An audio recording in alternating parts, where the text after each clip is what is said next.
Welcome back to the Inside the Circle podcast. It's day 9. We've just had the men's quarterfinals. Let's have a look at what happened.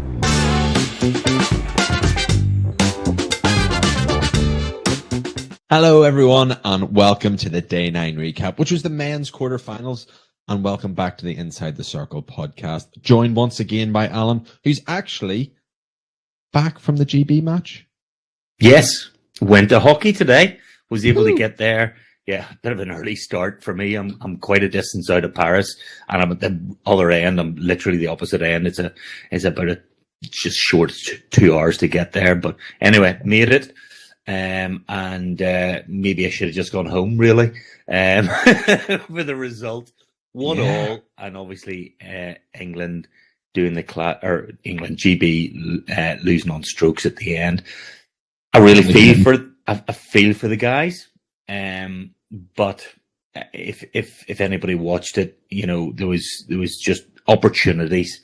There really were. I mean, England 54% to 46%. But the biggie was 24 penetrations into the circle to 8 in the game, and really it does tells a story. But look, at the first quarter, both teams they attacked early on. They played really well. India's, I don't think you see it on the TV just as much as actually being there. Their hand stick eye coordination is phenomenal, and the speed that, you know, at times they were just leaving the GB guys, you know, standing looking, you know, dazed and confused. I mean, it was really, really quick stuff. GB got a couple of penalty corners right at the very start. They got 2 shots in, got a long corner. 2 really good saves from the Suresh, the goalkeeper, and he really did stamp his authority in this match. I thought. I thought he was player of the match. Yeah. I really did. India then attacked again, but just wide, literally immediately straight up the pitch, and there, and then GB back down again. Another penalty corner. This time Sam Ward got it away, a drag flick, and another really good save by the defence.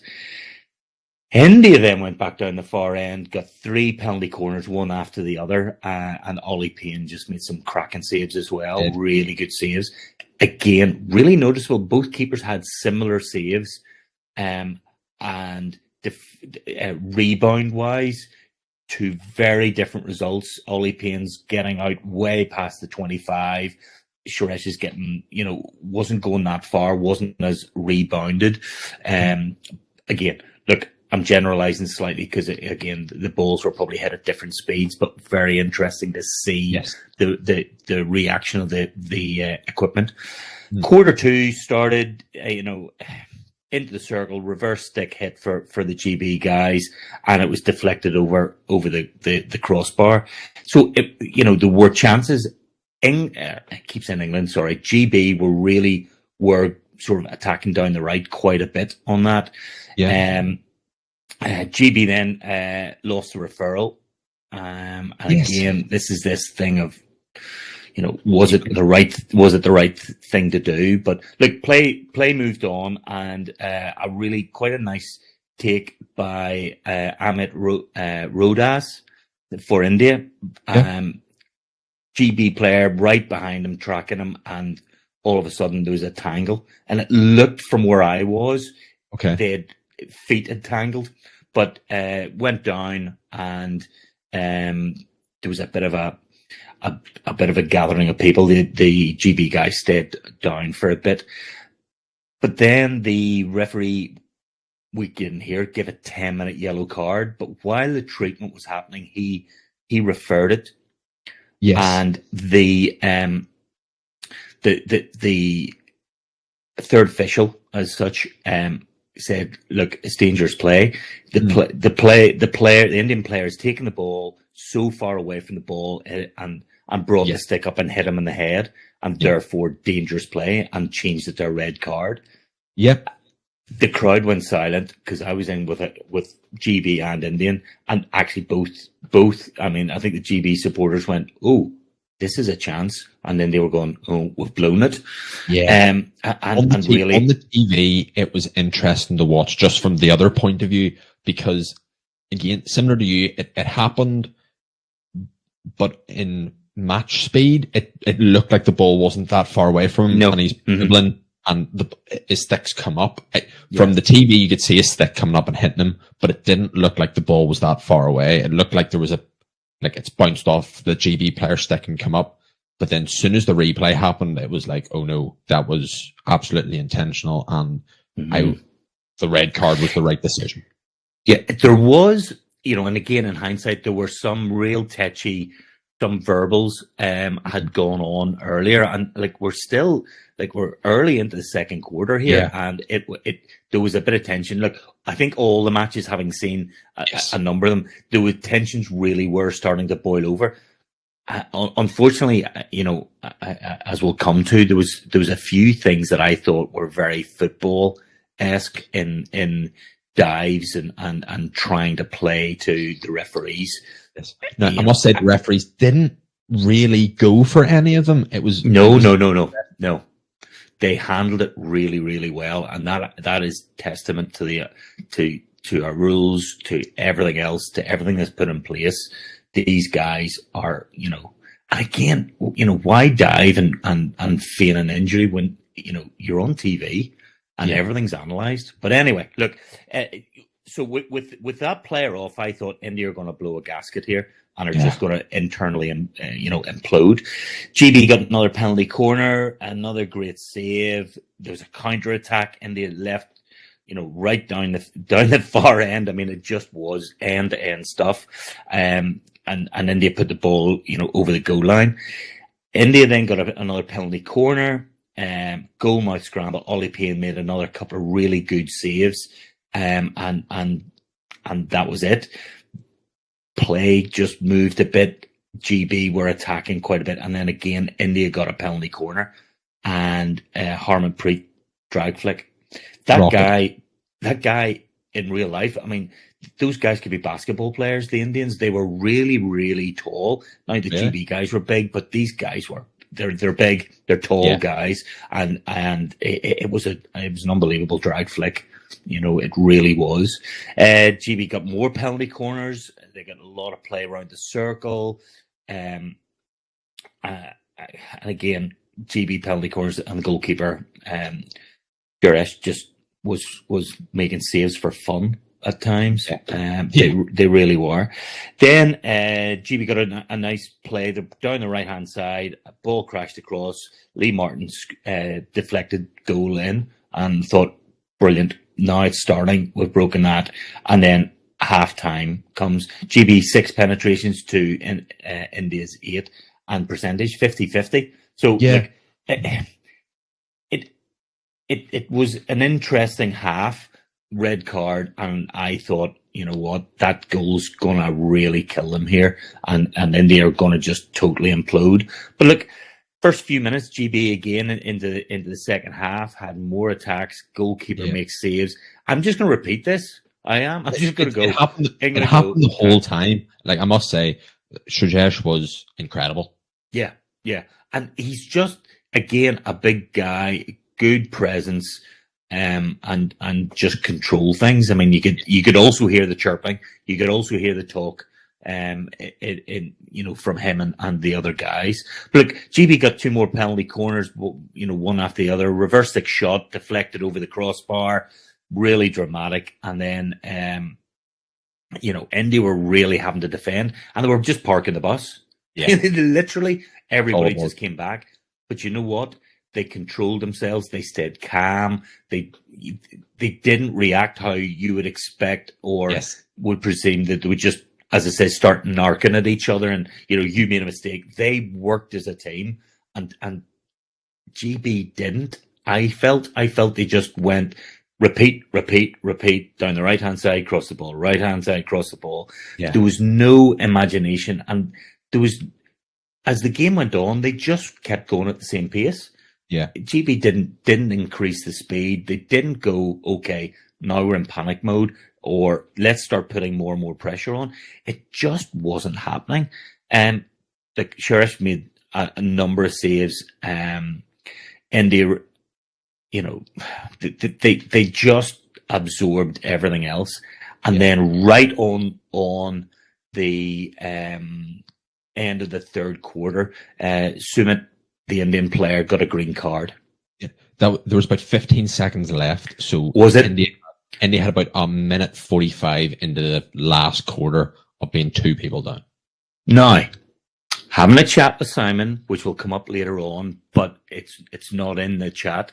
We were just, we were having a discussion about it, and Simon went, should GB have taken their goalkeeper off for that 2 minutes? Funny, I have that written down in my notes. Have you? Oh, yes. We're brilliant. We're brilliant. We're just... We need Simon Mason. Well, we do, really. Yeah, we do, yeah. But very much so. Simon says, why not take the goalkeeper off? You're then playing you're just playing, oh, look. I'd written it down that it was interesting that they didn't pull Payne at that point, but equally at last quarter. To me, that says they knew there was too much of a threat from the Indian breakaway attacks. Look, you just need to give them any space. In the first quarter, they were awesome. And their stick and ball skills, as I said, were amazing. And that's probably what was scary. I think the more I think about it, pulling the keeper off there, even it's 2 minutes, you're bringing them back on again. And as soon as they get back on the pitch, you're putting them on. But look, into the fourth quarter, GB's Shipperley then gets a green card. Yeah. So he then gets a green card, and but when he was off, GB were still getting attacks. Yes, it was still going down. India counterattacked, but and GB defended well. I don't think they were under any real pressure at all, and I don't think India were trying that hard. They were just holding off and going, right, let's counterattack. GB had an open play shot, hit the crossbar over, and I have written beside that panic. And I'm not sure they did panic, but they weren't going, right, what's plan B? Yeah, it was panic and within themselves, opposed to what often teams do is, right, we're panicking and we're just going to throw everything forward. It just was like, oh, this is going wrong. What do I do? Which is odd for that level of hockey player. You would expect that maybe from, a second 11. Yeah. People took the panic. Not there. Look, I've gone. GB sustained their pressure the whole way through, right to the end of the quarter, and it was really interesting because the people I was sitting with close by did the same as me, and I went, "Is that the game over?" You were enthralled in it. You weren't watching the clock. And the next minute it was like, whistle. What's that? Oh, that's the end of the game. And, I've written here then, GB had nothing new and they didn't rush. They just did the same old, and then look, into the strokes, and GB's third one was missed. Their fourth one was saved. Suresh saved it. So India just had to come up and score, and that's what he did. As I say, the goalkeeper made amazing saves. During, I don't know, you probably saw I've written down iPad gate. Yes. Ollie, the Indians complained that Ollie had an iPad. Yeah. So basically, then game started, everything was suspended for a bit, and the guy had to go down. Ollie was in goal, by the way. He was already on the line, about to defend the second one. And he's got an iPad, and then everyone, well, hold on a second. Matty Hinch had notes written on her water bottle. Everyone from then on had a book with things on it, and they brought the book down, going, right, who is it? And they've got their information. What's wrong with an iPad? The problem is that they went, well, it's just another notes gathering system. Yeah. And look, to sum it up, GB they didn't come up with anything new. Suresh just played a blinder as a goalkeeper. In India could really easily have blown up, and I wonder were GB waiting for that to happen, and it didn't happen, and they gone, oh Oh, You know, I think at half time, they've been told, guys, just keep the pressure just on. wait. India are going to implode, and we've got this. Yeah. I You know? agree totally. I think it was almost so when the game ended, GB looked disappointed that it didn't go the way they thought it was going to go. They were disappointed. Like the camera when it went after the game round before the shootouts, the shuttles, whatever you want to call them, they looked like that was it. They were done. While it went then to India, they were buzzing. They were up for it. They were, getting themselves hyped. It was a contrast between them. It almost was like India went, right, we're a man down. We'll have some breakaway attempts, but we're playing for shuttles. Yeah. But anyway, so you then had an interesting game. Very interesting. With Belgium and Spain. Yeah. And this was a fantastic game to watch for multiple reasons. Just before it started, an interesting fact came up just as the game was playing. Hockey's been in all but one modern Olympic Games. What was the one games that it was not in? The one that they're playing in the stadium. Yeah. Part 1924, and then it's now the stadium, which I just found what a contrasting thing to have happened. I digress. But 3-2 to Spain.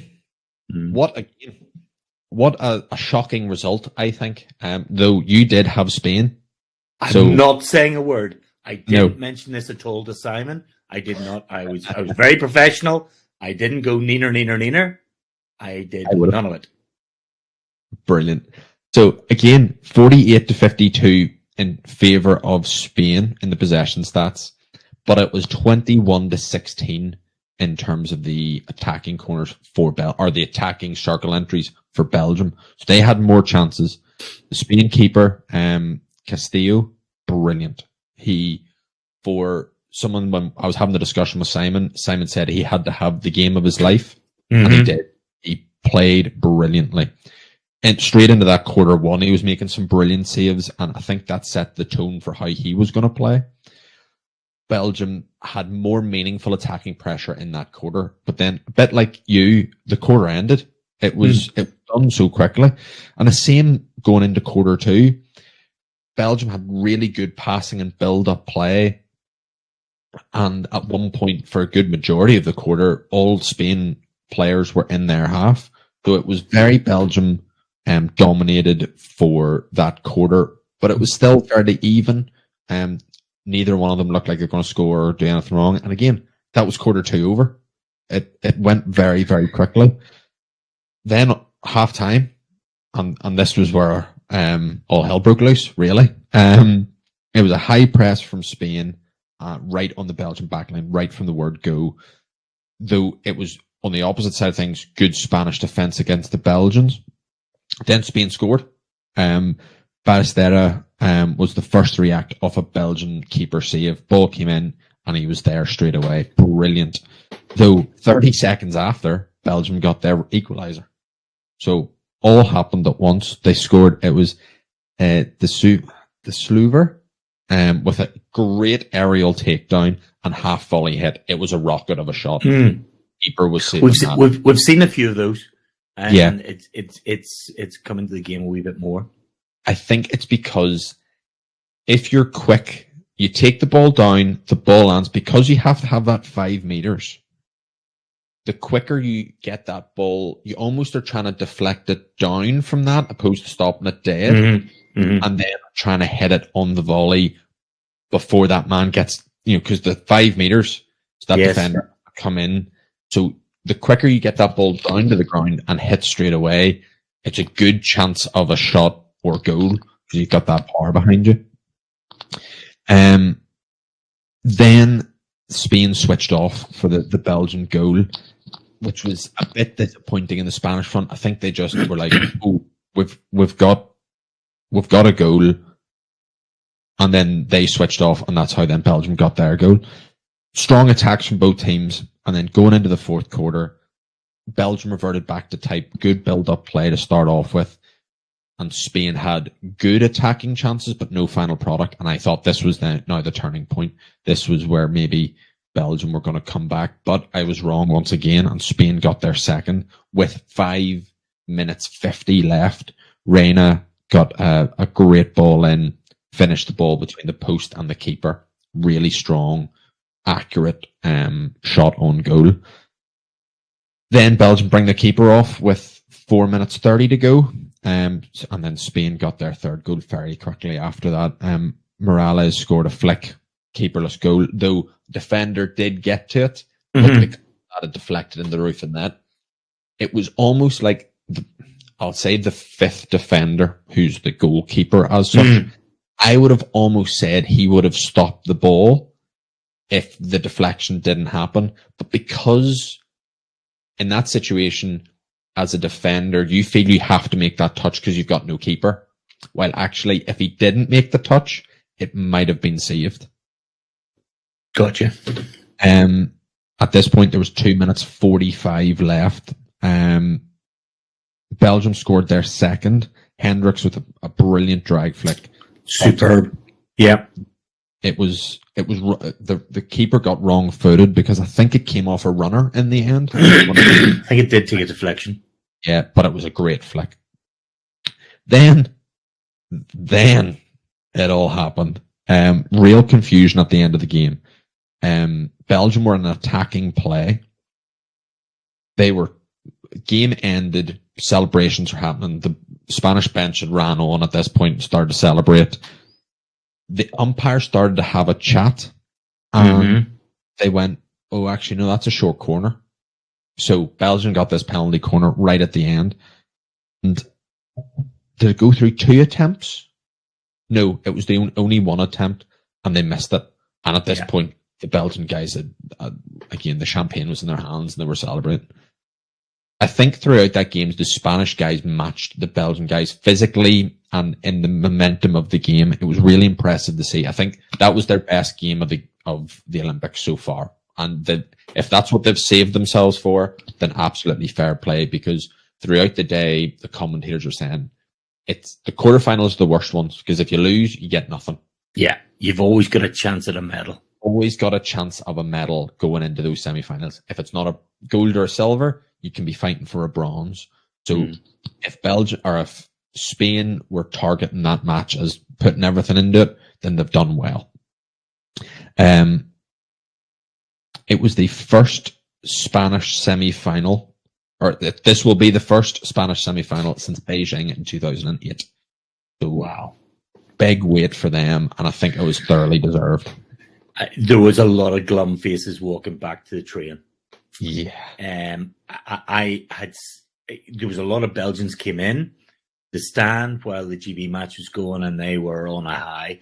I didn't see many Spanish, but that's just the area I was in. Yeah. But walking back to the train station, it was a bit glum and a bit quiet. No cheering or chanting because they were still in the stands doing that. You know, absolutely no stuff.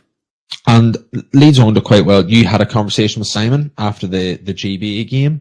Yeah, We have the footage from that chat. So we do. Oh, me too. Hi, and welcome to just an interlude between match reports today. I've got Simon here, and we're just going to have a quick chat about a few things that have come up during the tournament. Simon, just starting off, I mean, have the matches lived up to your expectations for the games so far? In short, yes. I mean, we knew that the quality of the men's hockey was going to be exceptional, particularly. We talked about the top 8 in the competition, and I think all the predictions, we pretty much got the top 8 right. Not too bad. Women's has been a bit more mixed. I think you've got teams like Argentina who haven't quite fired. Australia, maybe a surprise with topping out their pool. Spain have been a disruptor, as we expected. Belgium, we said they were going to be good, and they beat Germany at the end of their pool. So, yeah, the quality of the hockey that we see internationally now is genuinely exceptional. I think it's the highest quality of hockey globally that I've ever experienced now, and we've done 12 years of commentary, so yeah, it's been around a little while, but it's great. Really good. I also have to probably mention France. I thought they've done okay for the tournament, for being the hosts. I mean, they haven't embarrassed themselves. the goalkeepers have both played, and the men's and ladies have played very well. I mean, it's good to see. Sometimes you sort of dread that they're going to get beaten too heavily and be quite embarrassed, but I don't think anybody has. No, I mean, I think the French women, was it last night? Was it 7-1 against China? That's their big. I think that's their biggest defeat. So it does show the gulf. You're absolutely right. The French ladies goalkeeper's done really well. French men's goalkeeper is right up there with goalie of the tournament. He won't get it because he's going home. But Arthur Thieffry has been fabulous. But he's been really well supported by Edgar Reno, who's number 2. They've been around for a long time now together as a pair. It was a close selection between the two of them, but they have done brilliantly. And also with them playing well, the French spectators have come in. The atmosphere in the Yves de Marmont Stadium has been brilliant. So it's been love watching them, but it is no surprise that they haven't progressed. Yes, I think it's a very good tournament for the goalkeepers there. Out of all the remaining teams, men's and ladies, who have you what players have stood out for you? It's been difficult across multiple different teams. I think if we start near the bottom of the women's, I think Scholder for the USA has been brilliant. I think she's played really well. The Dutch, I don't think they've had to play particularly well. Felice Albers is a favourite of mine anyway. I think if you look at the Belgians, then Engelbert has obviously been a disruptor, and she's played fabulously. And then Balenkian has been as good as I've seen her for a long time.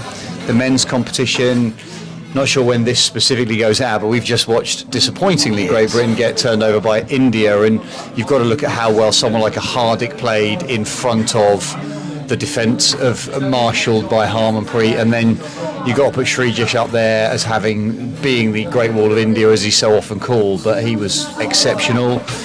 Great Britain, a number of players have played well. I think, unfortunately, Zach Wallace hasn't. I think he's been a little bit missing in action, and that's disrupted their play a little bit compared to what they would want to do. For Germany, Vellen's been playing really well. To me, he's been superb. He really has. He's been brilliant. I think for Belgium, Tom Bone, obviously, the goals that he scored in that game against Australia themselves, there's not been standout, but Zalewski's been solid. Harvey, and what I've seen, has been good. Coming out the back, Dawson's been fabulous. They've missed Wetton a little bit with that injury, so that's not been quite there. But the thing is, Alan, we have such a depth of talent. Is we can sit here with team rosters and just go for every single team and pick 3 or 4. It used to be in the old days that if you looked at picking an Olympic team, so name a team from the Olympics, you might struggle. When you got down to kind of 12 and 13, you'd be like, it's just flip of a coin. I mean, you could pick 3 teams. You really could. You could name players who've just influenced things across all of the competition, and I think that's what has made the depth of the competition so exceptional. I think as you said, for me, Vellen's been superb. I think he's distributed the ball well, and he's played phenomenally well all the way through. Any influencing factors on the performance for these teams going forward for the next couple of matches? I mean, we chatted before we started doing the interview about various bits and pieces, and that was one of the questions I kind of highlighted. And the reason I wanted to highlight it was because I genuinely thought Great Britain were going to beat India. And I deliberately threw that at you as a question I wanted to answer, because I just felt that Great Britain at times were going to get fatigued because they've played this tight man-on-man defence.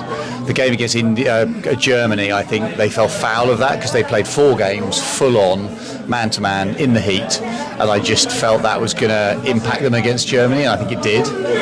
I thought, however, they'd be all right against India. It wasn't to be. So I think style of play, and particularly in a really tight, hard competition like this, I think if you don't have multiple styles, the ability to mix a man-to-man with a zone, the ability to play deep for long periods of time and then spring forwards after that, I think that is where exceptional teams will excel at an Olympic Games, because they know how to manage the clock, they know how to regulate their performance, they know how to, in the heat of the week, as we believe it's now going to build up and get hot again like it was last week. So when you're playing in a 38, 39 degree temperature, you can't play man-to-man for the entire game, so you have to be dull. And can I play man-to-man in the back third and then a zone in the middle of the pitch and let people pass around that and be a little bit more manipulative? And that's where I think that the weather will be an influencing factor, because of the humidity and the heat, and then teams' ability to get around that by playing in slightly different ways, and that's where we'll see the gold medalists come from, the teams that are sporting intelligence. It's really interesting. Sam and I have chatted about even just the use of the referrals. I know it's now a bit of a tactic. We think that some of the it seems to be that a lot of the teams are nearly holding it as long as possible because they believe that they probably need it in the fourth quarter if it's getting really, really tight. I mean, some of the teams have lost all the referrals. I think New Zealand have referred everything first go and lost it, all of it, and then realised we've made a mistake here. And from a tactical point of view, that's been quite interesting. I agree with you completely.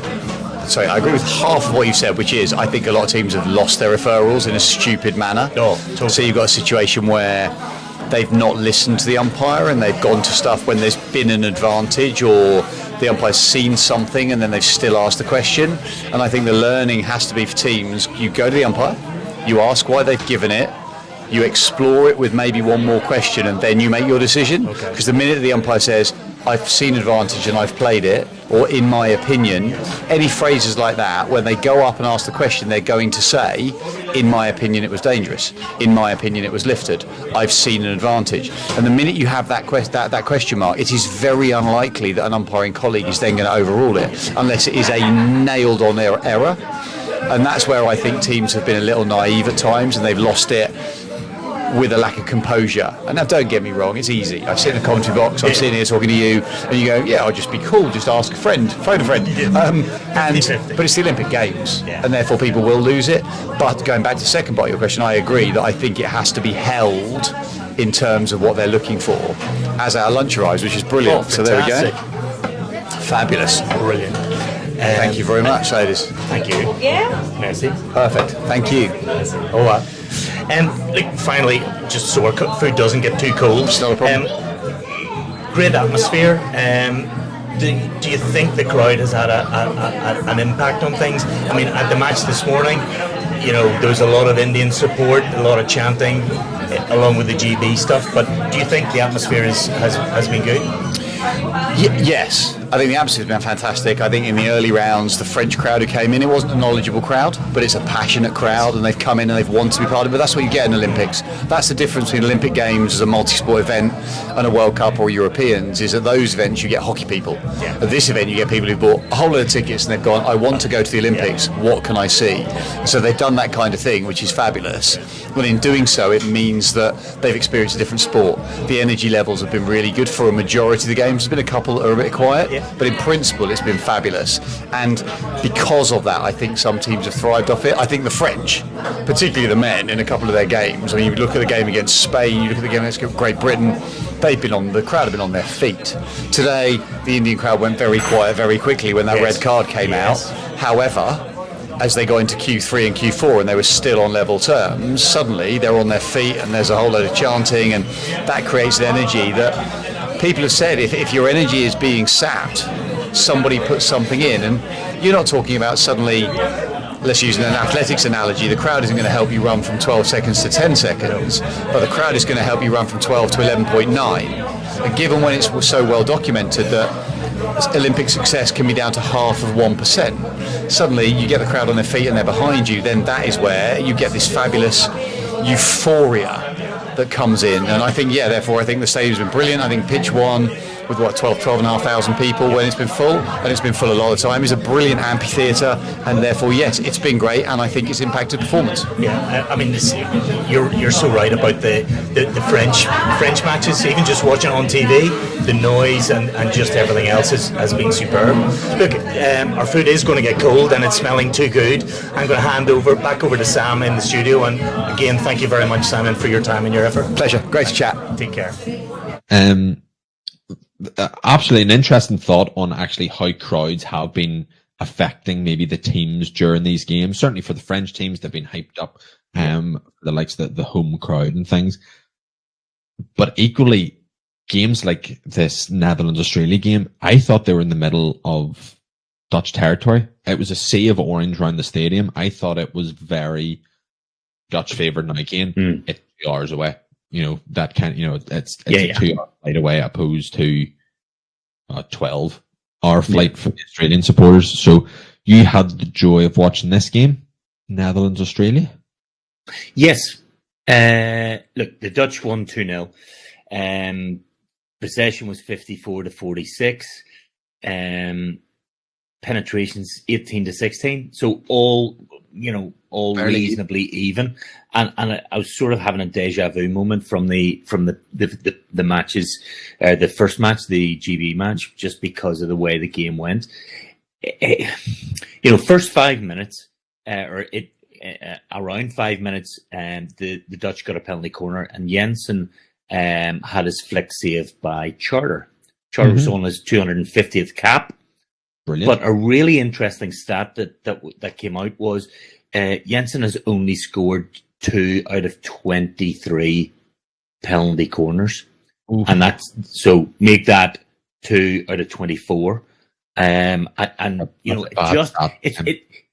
was a good conversation about penalty corners and how the conversion rate hasn't happened, and we've discussed it in the last couple of episodes.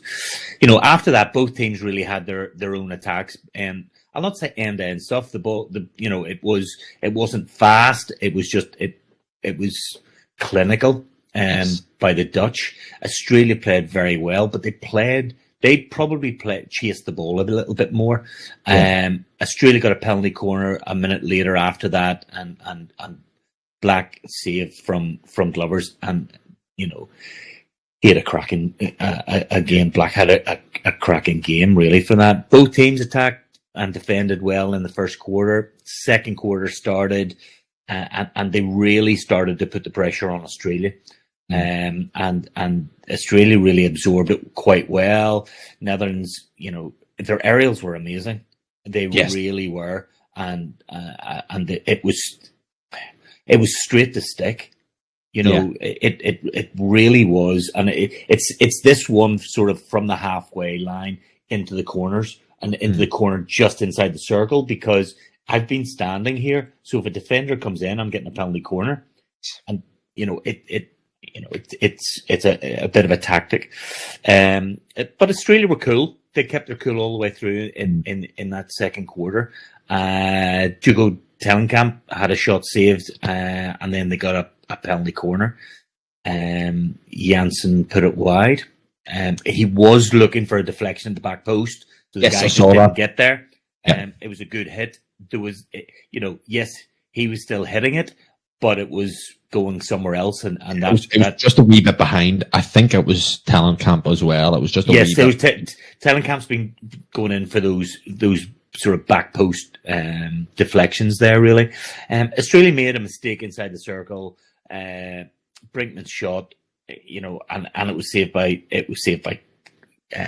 Carter. They did start to lose and make those small mistakes, and the Dutch just punished them for it. They really did. They just punished them, and the half sort of teetered off to a 0-0.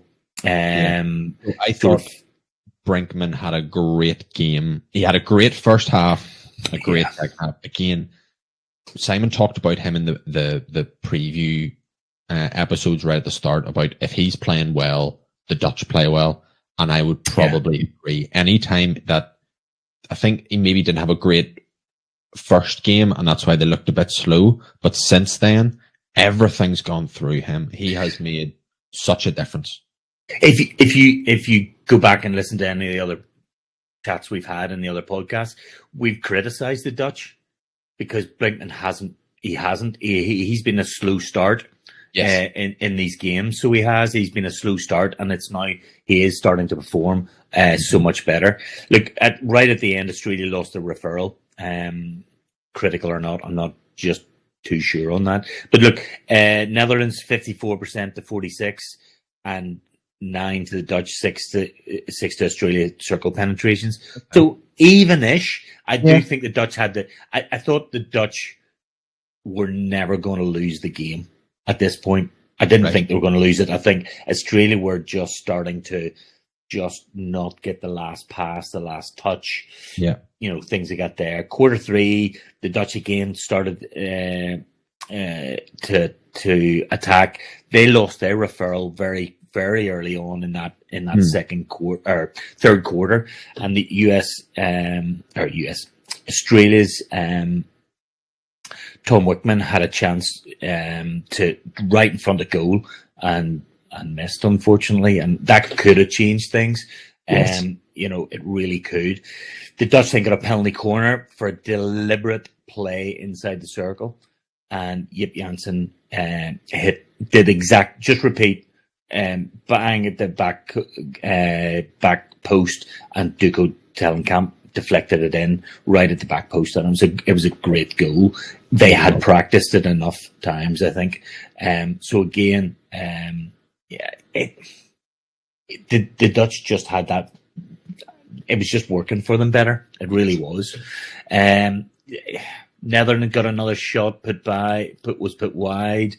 Then Uke de Mol, Yes.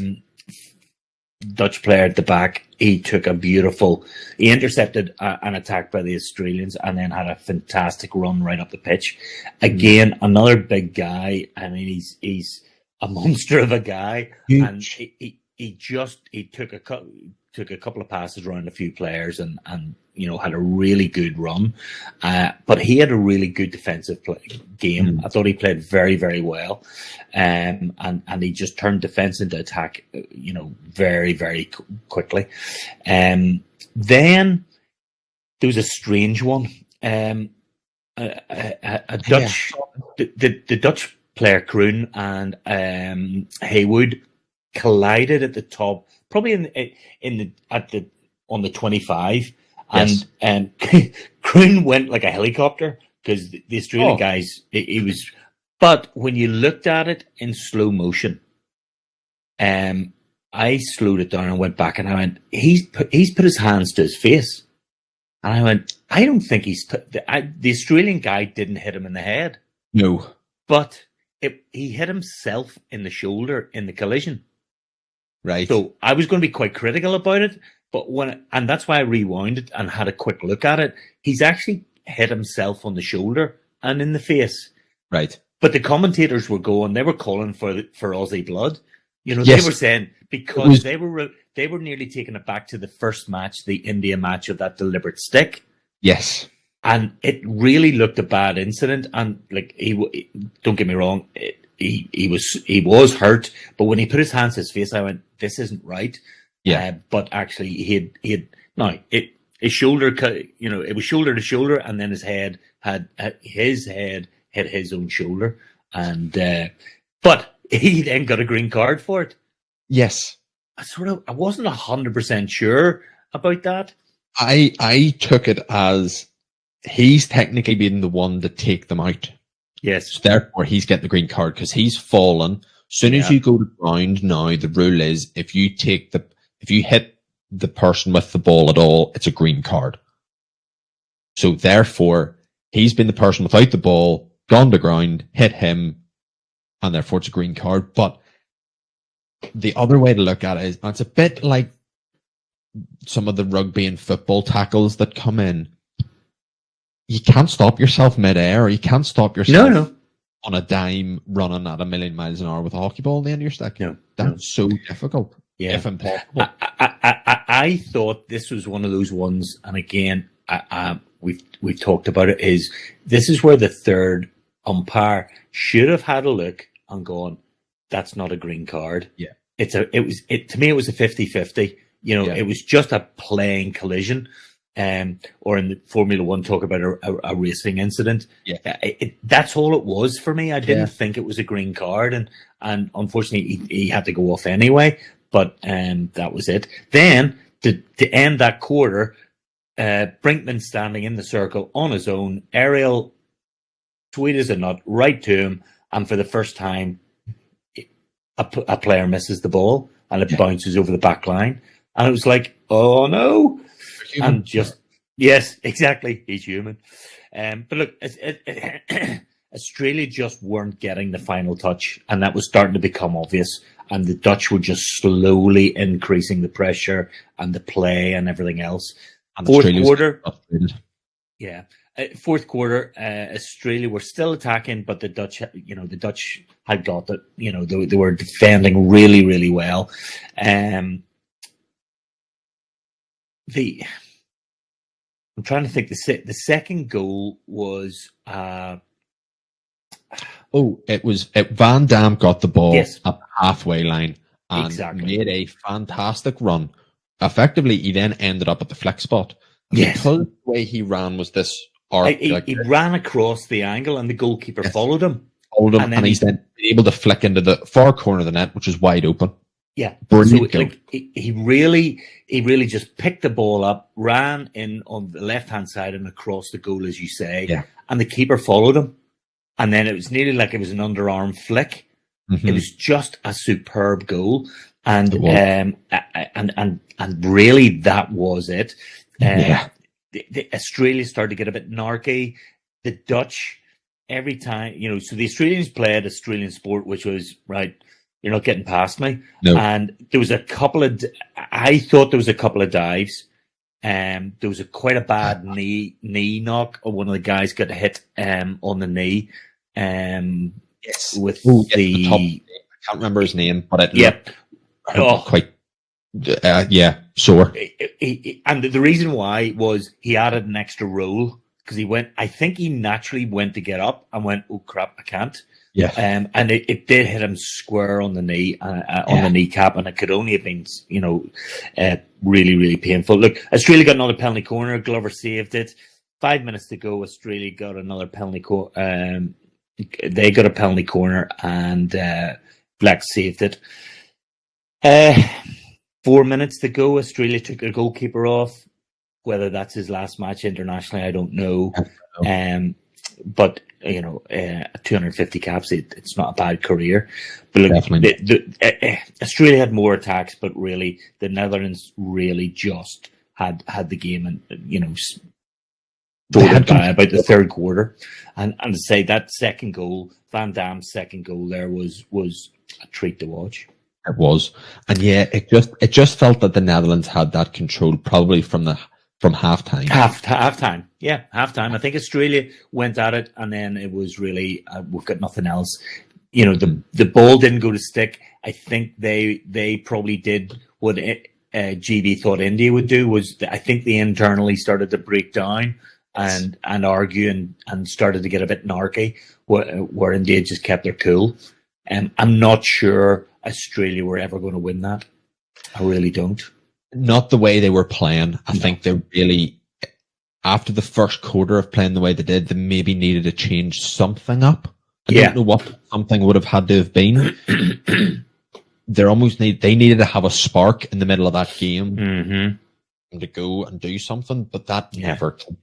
Their key players didn't step up for me. They just didn't. They didn't have a Brinkman there to control things and keep things going. You then had the final match there, Germany Argentina. Absolutely, and I've got two fantastic matches. 3-2 again. The scoreline was, and it was 3-2 to Germany. 46-54 in favour of Argentina. So again, similar enough, but the real interesting one is both teams had 13 circle entries and circle attacking entries. How freaky is that?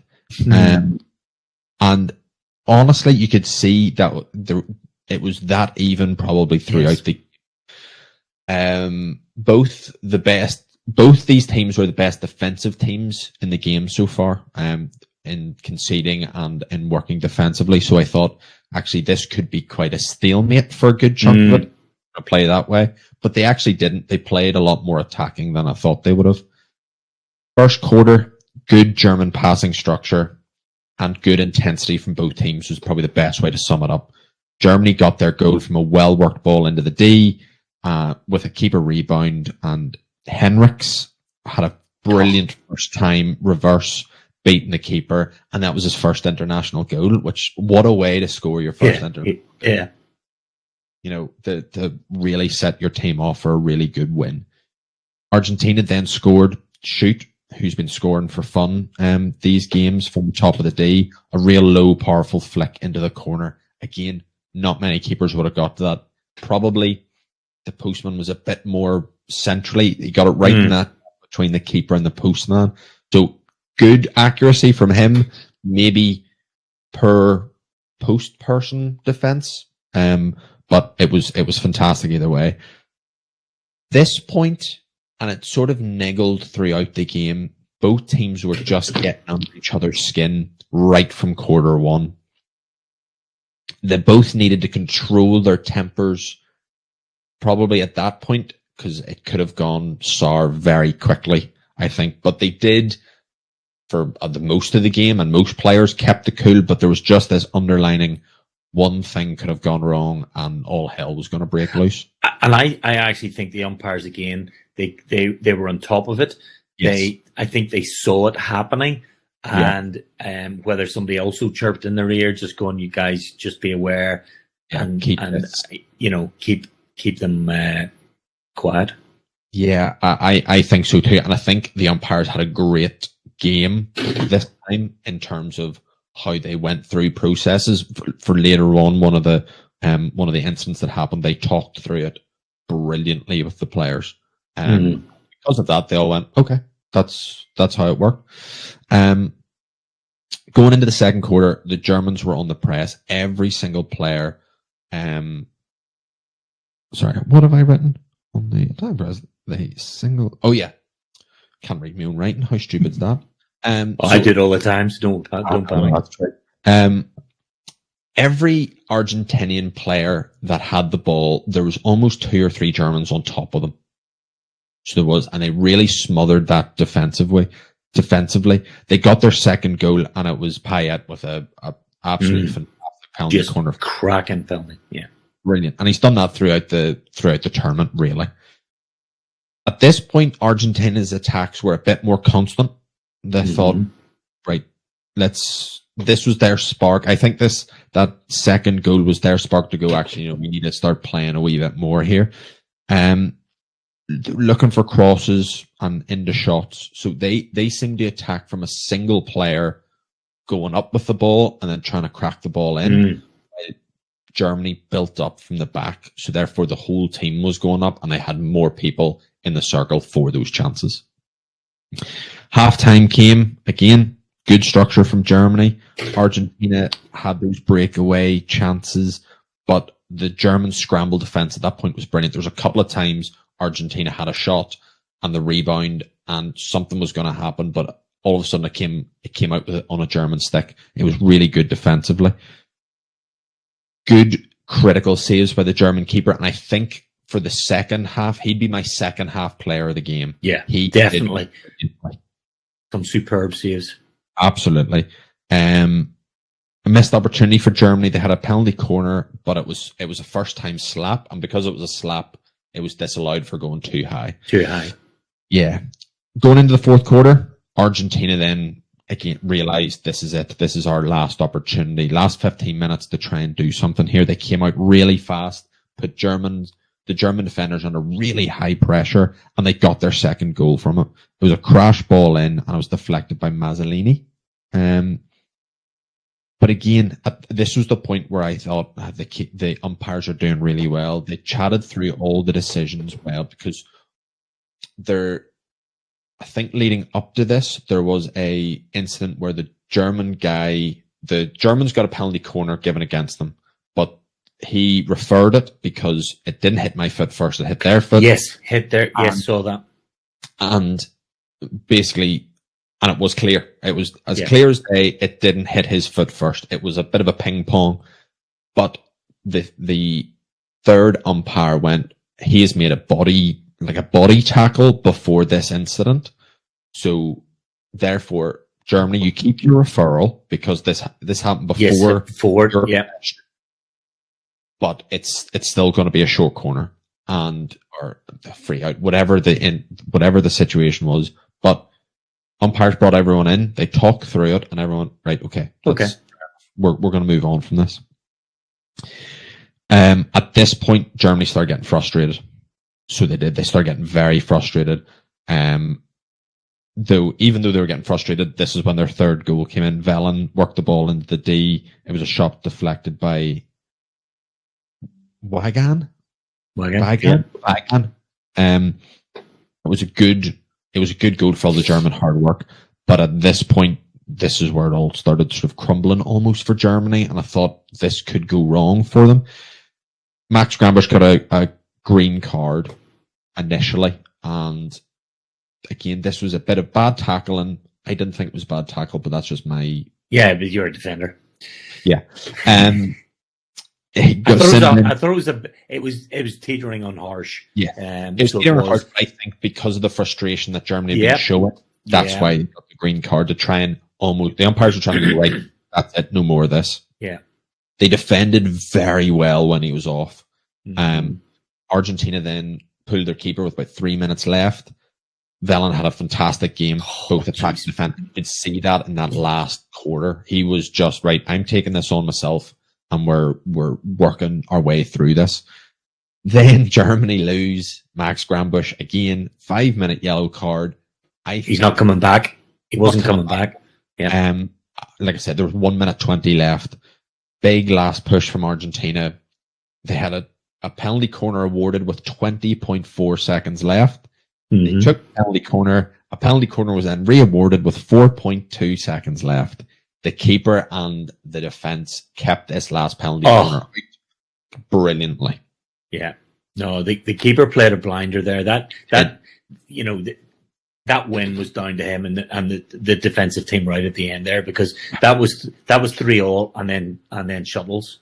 Yeah, that absolutely. It was going the way of that first match with a couple extra goals. Yeah. I think it was a fantastic match of hockey to watch. It was end to end. It was interesting to see the styles and how they adjusted throughout the game.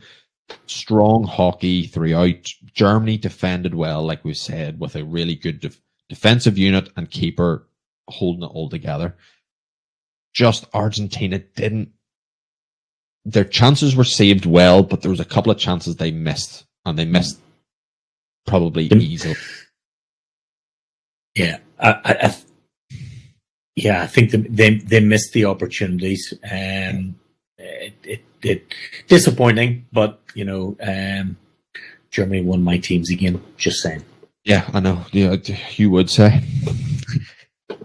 So that leads us into the semi-final matches. We have Netherlands versus Spain and Germany versus India. Wow. India, Holland, Netherlands, Dutch final.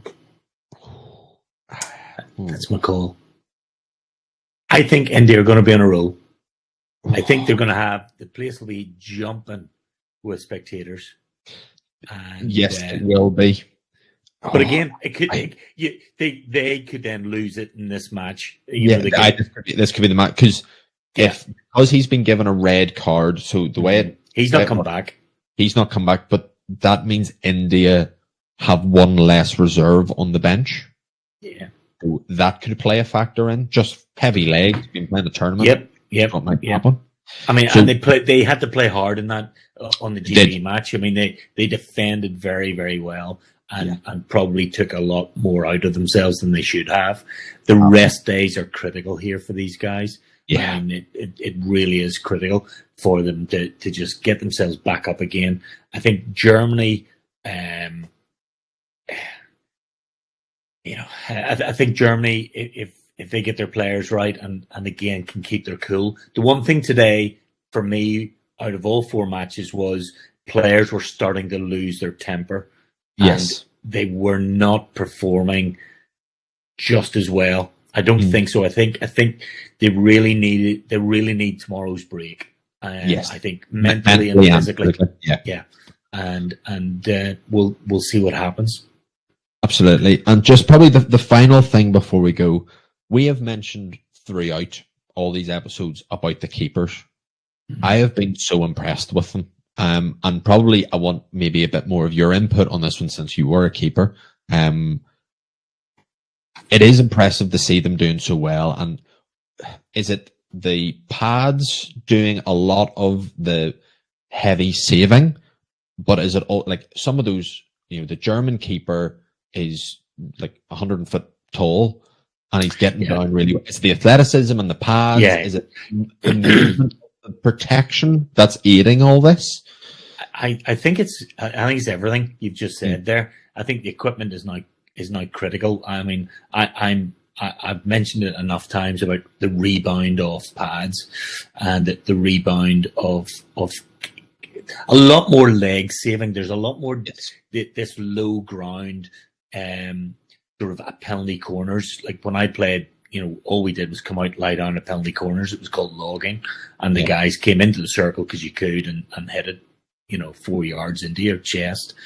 But the rebound is aiding it. The new rules, I love the new rules on the hands. I know they've been around for a while, but just this being able to use the hand pads a bit more, and just being able to even some really good sweeps with hands on the ground. Yes. I mean, when I played, that was a stroke straight away as soon as you touched it on the ground.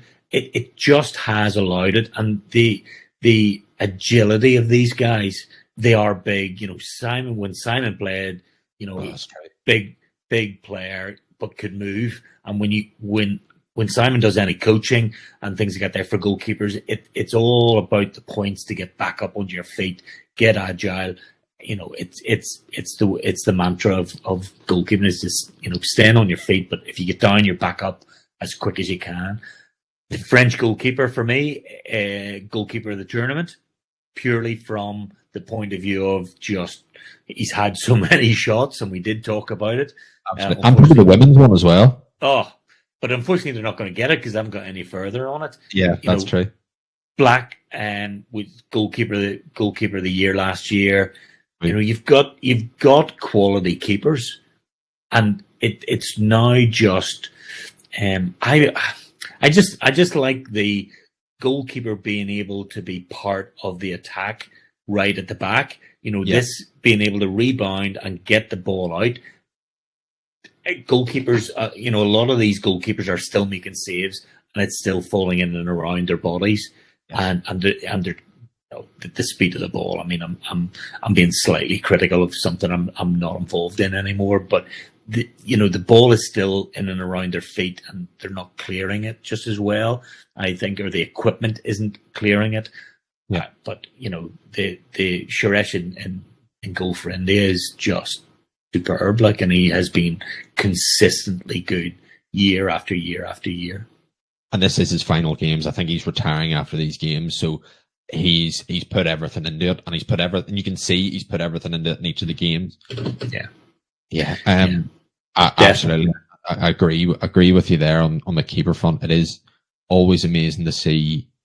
Like, I struggle to move, and I'm wearing shin pads, and they're moving very well in full body armor. So it's always impressive to see, and especially at this high level in both the men's and women's, how agile they are, and just the reaction times are fantastic. Yeah, look, it's what they're practicing for. It's why they're in goal. Absolutely, but. Thank you very much. And thank you very much for watching. As always, comment what your moment of the day is down below. And remember to like and subscribe. And again, you can listen to us on Spotify and Apple Podcasts. Alan, thank you very much. And it was great to see you actually at a hockey match this time. Thankfully, I was able to get there, but it was a bit of a trek. Absolutely. Thank you very much for joining me again tonight. And we'll see you later. Thank you very much, everybody.